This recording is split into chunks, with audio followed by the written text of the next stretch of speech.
So we're here today in the morning to make the point that active travel in our city isn't safe enough. For many people, day to day, getting around by bike is the main mode of transport. Walking and cycling in our city still remain dangerous and deadly for loads. We're looking at a person dying every month, and we're seeing thousands and thousands of injuries on our roads.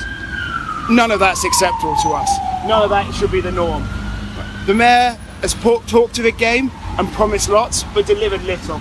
Routes like CS7, which were promised rolling upgrades, haven't received the rolling upgrades across the network. They received a few point changes, and that's great, but it's not enough.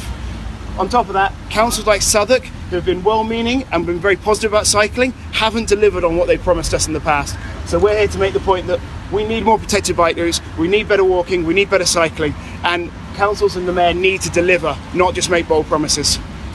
And we've seen a huge success of things like CS6 on Blackfriars Road, which is a wonderful hugely route. Popular as a cycling route. But that's come with some trade-offs for public transport users and other people in terms of journey times and so on. Yep. How can a better balance be found so that it isn't public transport users who are paying the price for better cycling? Totally agree. So we overwhelmingly support public transport and bus users. We believe they're a core part of the mix. They enable millions and billions a year to get around our city. We love the bus. We're not about taking space away from buses. We want the government, the Mayor, local government to take space from the private motorists. London, whether it likes it or not, is still saturated with private motorists. I cycle and walk home, many days, and I can count the number of single occupancy cars on our roads. The levels aren't acceptable. It might appear to be only 5%, but in a city that's so busy, and so that number may look small only because there are so many other people choosing a more sensible option, and it's not fair those people suffer. For bus users, a large improvement can be made. We're picking up speed in other parts of the network. We've had Deputy Mayor Val Shawcroft talk about this. However, we haven't seen any programmes going through that actually achieve this yet, and we're just as keen to see those improvements.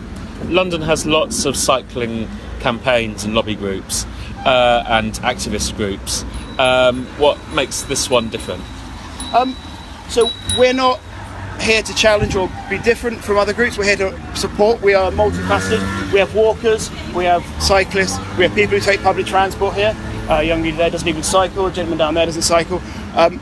We're about active travel more broadly. But yeah, it's all part of being a lattice of it's the same message from all the groups, whether it be stop killing cyclists. Donica down there should stop killing cyclists, wonderful bloke.